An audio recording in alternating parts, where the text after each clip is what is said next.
बोले सत्य सनातन धर्म की जय। बोले श्रीमद् भागवत महापुराण की जय।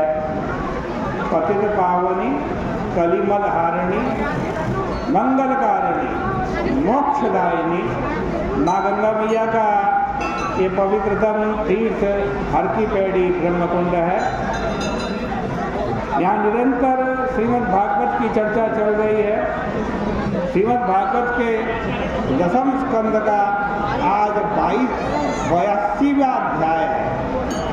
श्री सुखदेव जी महाराज कहते हैं कि परीक्षित,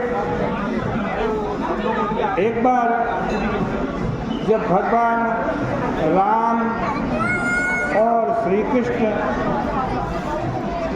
द्वारिका में निवास कर रहे थे, उस समय सर्वग्रास सूर्य ग्रहण का पर्व पड़ा।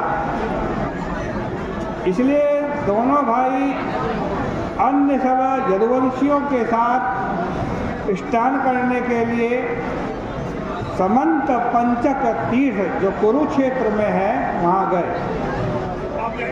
समंत पंचक तीर्थ वह है जहाँ परशुराम जी ने क्षत्रियों को मारकर फिर भगवान की आराधना की थी और लोगों को प्रायश्चित्त का मार्ग दिखाने के लिए प्रायश्चित्त भी किया था।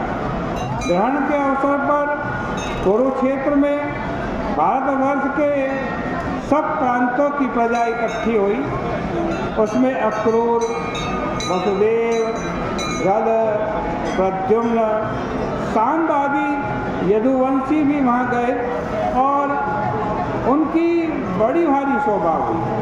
वहाँ जाकर लोगों ने दान किया और राम हृदय में स्नान किया और सुहृद संबंधियों से मिले। कुरुक्षेत्र में मत्स्य, कुशीनर, कौशल, विदर्भ, कुरु, संजय सब देश के लोग आए। सबको बड़ा आनंद हुआ एक दूसरे से मिलकर। स्त्रियां भी आपस में मिली, यदुवंशी भी सब लोगों से मिले और श्री कृष्ण की चर्चा करने लगे। वहाँ कुंती जी का अपने भाई बहनों आदि से मेल मिलाप हुआ और उन्होंने वसुदेव जी से कहा कि तुम लोग तो हमको भूल ही गए। वसुदेव जी ने कहा कि पहले तो हम लोग बड़े दुख में पड़े थे, अब जब राज्य संपत्ति मिल गई तो हम लोगों से कुछ भूल हो गई। वहाँ जितने भी राजा या अन्य सब लोग थे, सब के सब श्री कृष्ण भगवान के दर्शन से प्रसन्न हो गए। भीष्म, द्रोण, विराट, भीष्मक, पुरोजित, द्रुपद, शल्य, काशीराज आदि सब के सब श्री कृष्ण को देखकर आनंद में निमग्न हो गए।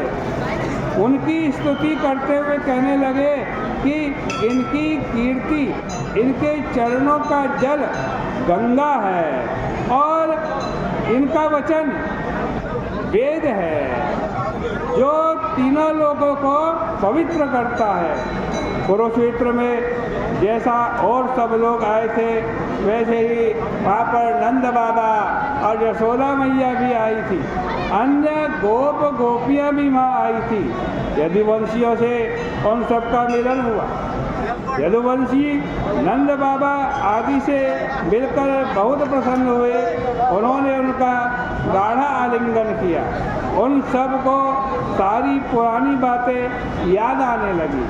जब बलराम और श्री कृष्ण नंद एवं यशोदा से मिले तो उनकी आंखों में इतने आंसू आ गए कि वे कुछ बोल भी न सके। न किंचो न किंचनो प्रेम्णा शास्त्र कंठो कुरुत्वः।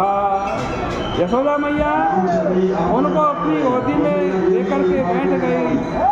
रोहिणी और देवकी जी भी वहाँ आ गई तथा वहीं मिलकर बैठ गई। आज कहते उनके मुंह से भी कोई बोल न निकला। उन्होंने यशोदा जी से कहा तुमने हमारे साथ जो उपकार किया है उसका बदला नहीं चुकाया जा सकता। ये राम कृष्ण बचपन से तुम्हारे पास रहे और तुमने इनको आंखों की पुतलियों की तरह रखा। इनके माँ बाप तो तुम ही हो। इसी बीच गोपियाँ भी वहाँ आ गई और श्री कृष्ण से बोली, ये वही गोपियाँ हैं जो श्री कृष्ण दर्शन के समय यदि पलक गिर जाए तो उसके लिए ब्रह्मा जी को भी गालियां देने लगती थी कि तुमने हमारी इन आँखों की पलकों को क्यों बनाया। उन्होंने अपनी आँखों के द्वार से श्री कृष्ण को हृदय में ले जाकर के आलिंगन किया और उनसे मन ही मन एक हो गई। भगवान भी एकांत में गोपियों से मिले। गोपियों से भगवान एकांत में क्या चर्चा करते हैं, इस प्रसंग को कल के प्रसंग में कहेंगे। आज की चर्चा का यही विराम करते हैं। बोले कृष्ण कन्हैया लाल की जय।